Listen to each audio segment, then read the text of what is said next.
Vin was so unique in that,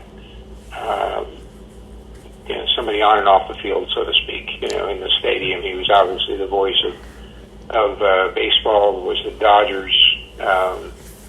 He was able to transcend being just a voice into a beloved member of each person's family.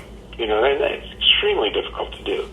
But you do that because of not what you are, and he was an announcer, but who you are. And in Vin's case, he was this wonderful gentleman, Christian gentleman, and he became special to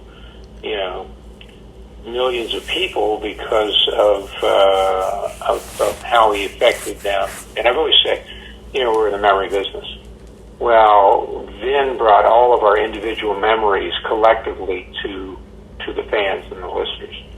And to be able to do that is truly singular and special. Nobody did better than he did. So, to be able to touch these millions of lives was his gift back to God.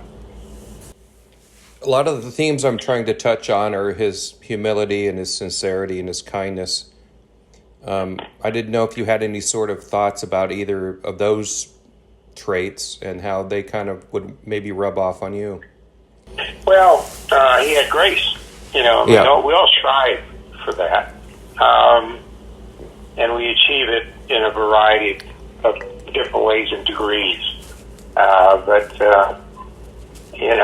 I think in his case, he sat at the head of the table in terms of being able to achieve that and then share it with so many people.